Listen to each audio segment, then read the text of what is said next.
So, Real Madrid, a team filled with legends, trophies. Well, they own Champions League, so they're not filled with Champions League. Champions League is filled with them. Great players. It's a team so big that it can consider the best team in the world. I'm a Barca fan, so this is going to be a tough video for me. But the season they had of 2024, 2025 was one of the most defining moments of this generation or this era of Real Madrid. Let's start from the beginning.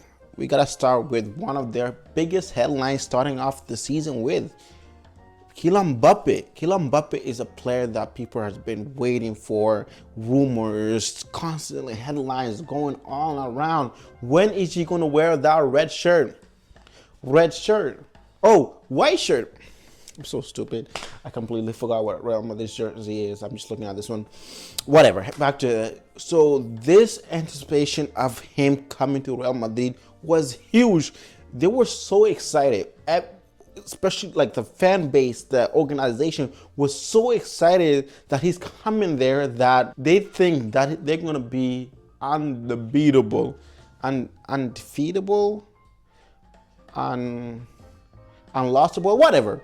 They think that they're never gonna lose. But why he is one of their biggest headlines here, a more present headline was showing up that their legend, their GOAT, their captain / leader, whatever you say, is leaving the club. And this hurt them. This was going to be a hurtful season for them, or however you say that, because he's not just one of their greatest players. He defined their era.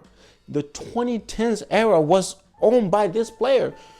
And to know that he is leaving, it was so emotional for the whole organization and fan base that even though that they're getting this superstar, they weren't happy because this person's leaving.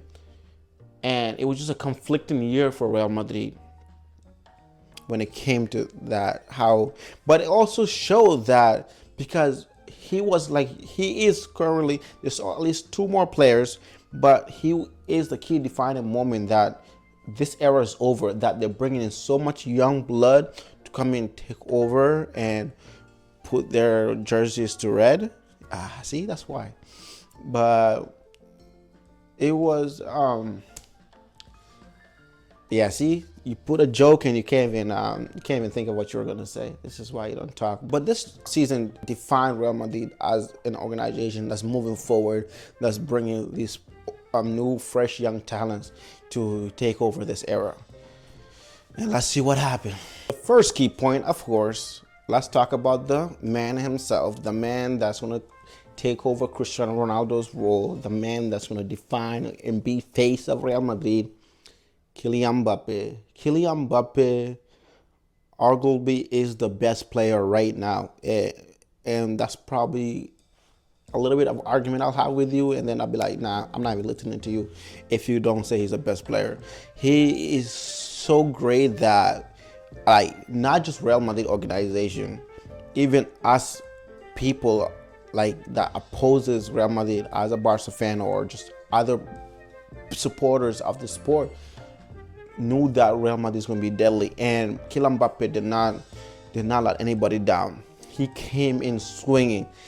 He just scored, made defenders wobble all around. People were scared and like, whoa, man, chill it down. I think he scored the most. I don't know why I didn't check this, but he scored the most goals for the first season ever in Real Madrid. Let me check this. Yes, I just checked it. He did score the most goals. So I was right. He scored 39, breaking the previous record by Ivan of 37. Yeah, I knew all that. They did a very great investment, and that investment did show up. They didn't lose anything at the level that they expect him to put, and it was a very high level because he is a no-name player.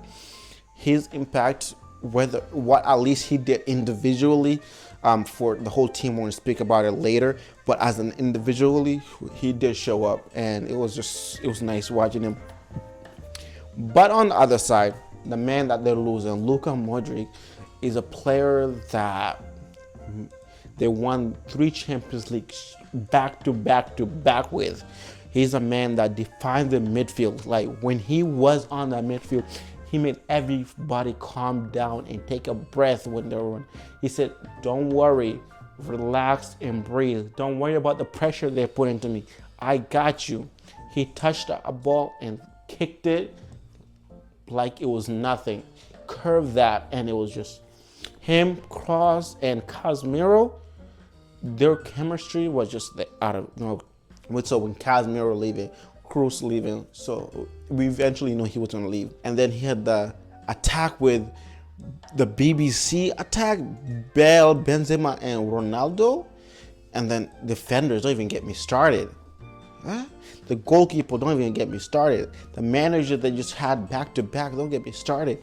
And his impact in the whole game, in just the club alone, it was just huge. His impact ran deeper than the club though, because he's from Croatia. And Croatia used to be this, I'll not get into too much of this, but Croatia used to be part of a country that split up and then it became Croatia. So the population or the people there are part of a whole country, but now it's all broken. Now they have to rebuild, find something new. And he brought their sports team, their football team, to the World Cup final. Like, I'm not saying he did it by himself. They have an amazing team. But to the World Cup final, it was just, it was mind-blowing. And then that man right there broke the streak that Messi and Ronaldo have been having since 2008 to 2018. So 10-year run of Messi or Ronaldo getting the Ballon d'Or. He came and got the Ballon d'Or right before, and then it went back to Messi and stuff. But it is an emotional moment because every time he came off the pitch going to the bench, he just got a standing ovation.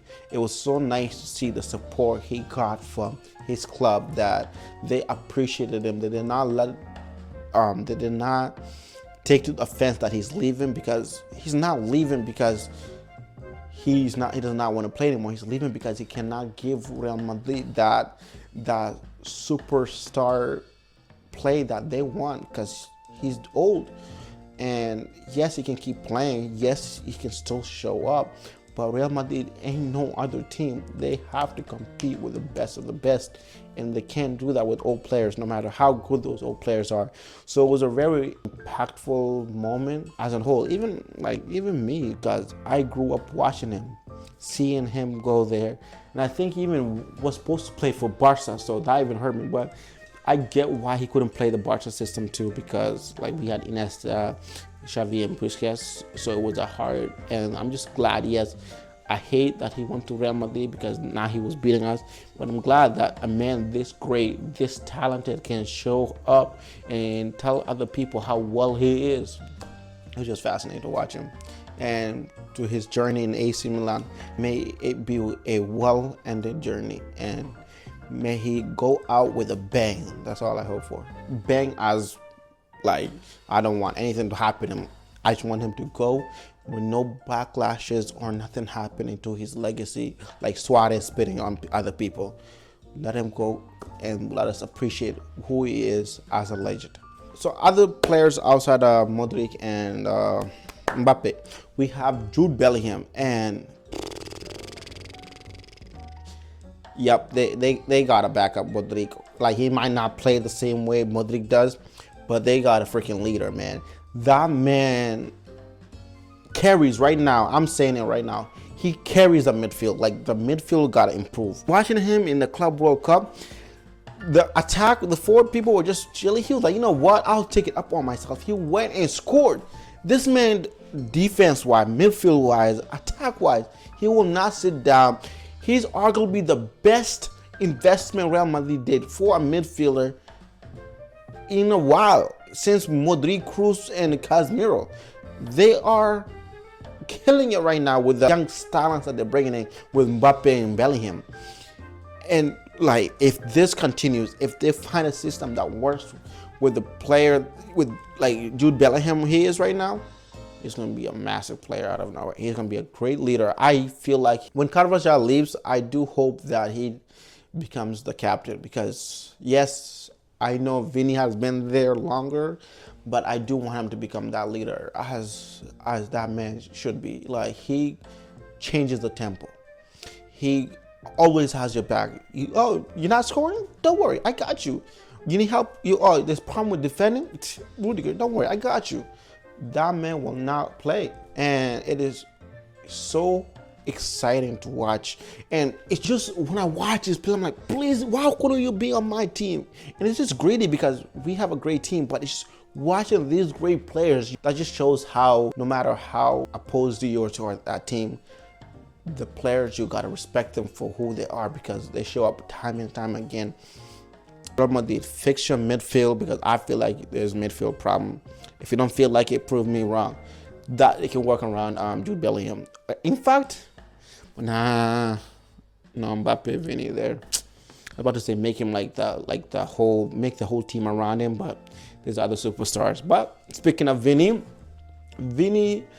I felt like was gonna be overshadowed by Mbappe.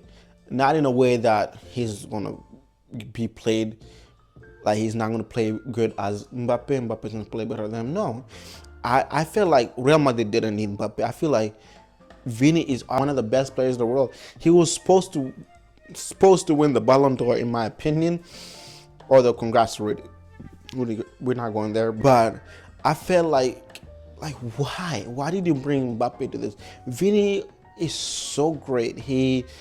And being this so long and being in so much oppression with the racism he had to face, and then to be in that shadow of Cristiano Ronaldo with that number 7, and to show up time and time again. This man, I feel like, why are you doing this? Why are you taking the limelight away from him? I shouldn't even have to worry. Vini came here in this season, killed it. He just showed why he's still the best player. And I hope they appreciate him for who he is, because that man is a superstar. And they got to find a system that can play well with Mbappe and Vini. So another problem I have with that system is because Mbappe and Vini are left wing. You know who else they have that's so great that's a left wing? Rudiger. They have 3 left wing players. And guess what? The only 2 that can play left wing sometimes is Mbappe and Vini, and mostly Mbappe. So they gotta find a system for that. I'll talk about more Real Madrid problems and the good and bad stuff later, but I wanted to say that. But speaking of Rudiger is a silent assassin. That man, I feel like he has to leave this team. I feel like no club really loves their players that much to sacrifice them to give them to another team, but I feel like he does not belong in this system. He is a great player that needs to go and showcase his abilities. And he's just being overshadowed by these 2 giants, which are Mbappe and Vini. And it's hard. These 2 players are not random players. They're literally giants. And they are still young. They're going to keep showing up time and again. And Rudiger has proven that wherever Real Madrid needs him, he will come and deliver over and over again, sometimes above and beyond what they're asking for. And this man got to be appreciated. He's like the dark hero that, like Silver's Rayleigh or something, that people don't really notice it. Well, people notice him, but people don't notice this Rudiger. I just hope that, man, he goes somewhere, and he deserves better. It's taking so long going through the players. Like, individually because I don't want to make this an hour or 30 minutes. But then let's go. Rudiger and Milito, they're key defenders that they have at the moment. Players that are holding that back line a lot. The aggressiveness of Rudiger and the aerial defensive ability of Milito. It is so fascinating to watch them and to see how, yes, they sometimes do get half on Jude, but it's just so nice to see how they can be so aggressive or finesse their way, and that great clubs, whether that be Barca, Atlético, PSG, which didn't show up that much, but to show that they have that kind of level of wall that they can block any superstar attacker that is coming their way. And it's looking that way. They just gotta, I feel like the Real Madrid just gotta fix the way, man. The more I talk about this, like, you have so many great players. Why are they not matching? It's calm down, calm down, calm down, calm down, calm down, calm down, calm down. Courtois and Lunin are showing up. Like, I keep saying showing up. So a lot of these players are showing up. Courtois was mostly injured this season, so Lunin had to step up. And that man was like, I'm not going to be the number one anyways. When he comes back, he's going to be injured. He's like, nah, I'm going to show them who I am. When Courtois is injured, I'm going to take advantage of every single time that I get on this field. And he did show every people on that field who he is. Lunin showed Real Madrid they don't have one goalkeeper.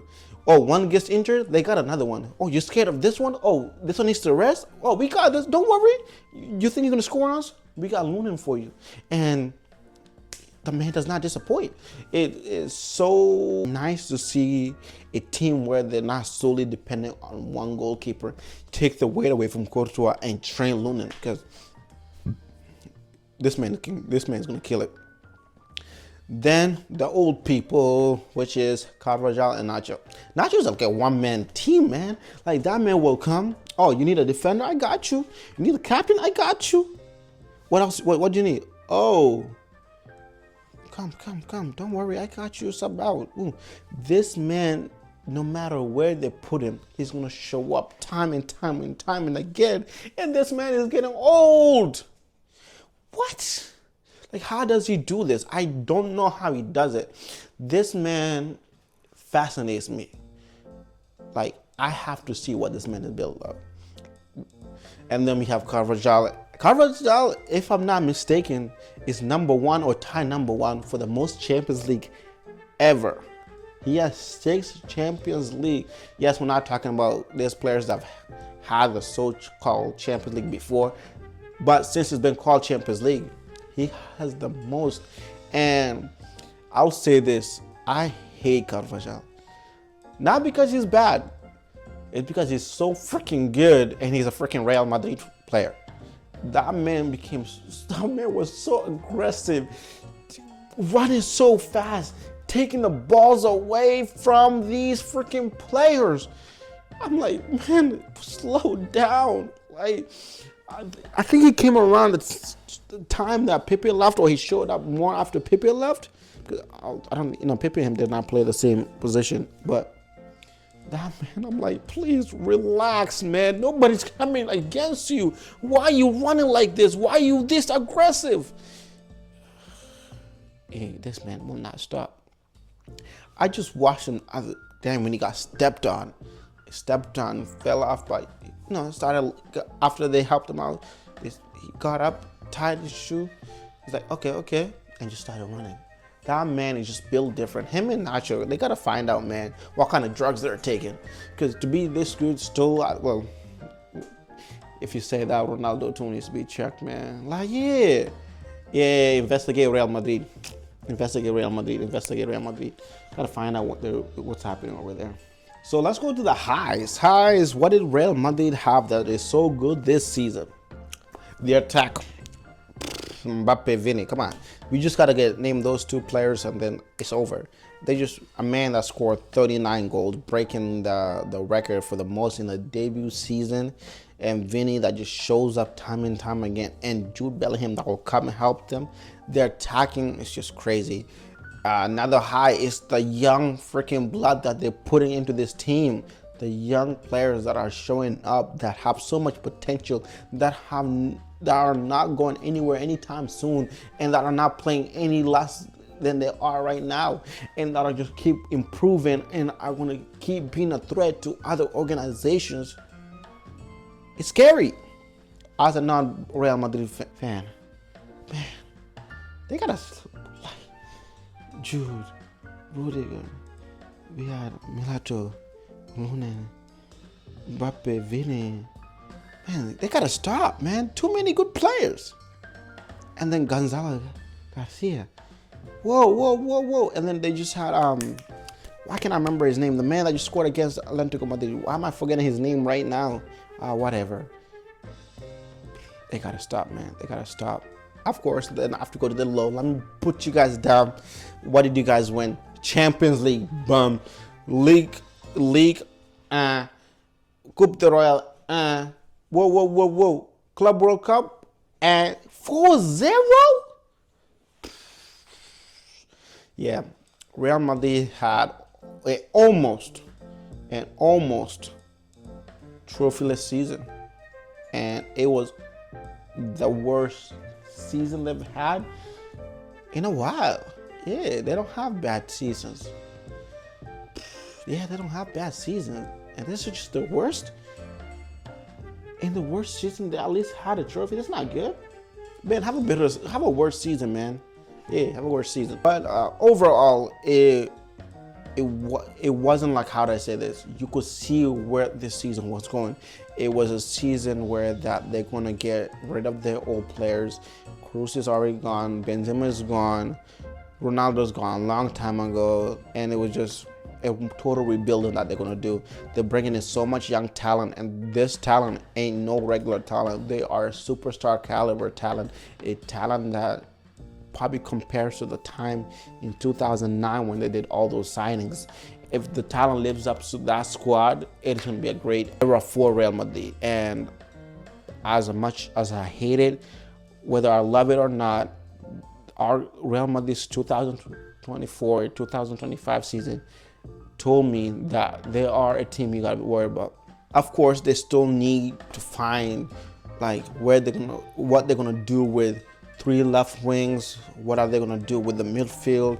How they're gonna help with the defense, because getting scored 4-0 in the Club World Cup, it's still some errors that they have to do. It's just having so many great players, but not having a system for all of them to work out. And I feel like Real Madrid is just a superstar team. They define Champions League. Have you ever seen a team that defines a competition? Like, you cannot put Champions League without putting Real Madrid right there or above it. Like, it's just impossible. And a team this great is gonna show up, and a team like this will come back again, and we'll be here. I'm not saying I'm excited to see it, but I'll be here. Can't wait to watch. At least, no, I do have players. I can't wait to watch those players evolve into arguably the best players of this era. And that's it, man. Thank you guys so much again. If you love this video, please like, share, subscribe. And if you do want to hear more from different teams and different seasons, let me know who you want to hear next. And tell me, what is, in your opinion, what did Real Madrid do that's right? What did they do that's wrong? Do they need any improvement? And what, like, put your predictions out there. What are they going to win? Will they win anything crazy, or you think that's going to be the trophyless year again? But until again, man, thank you so much. Enjoy your day. Bye.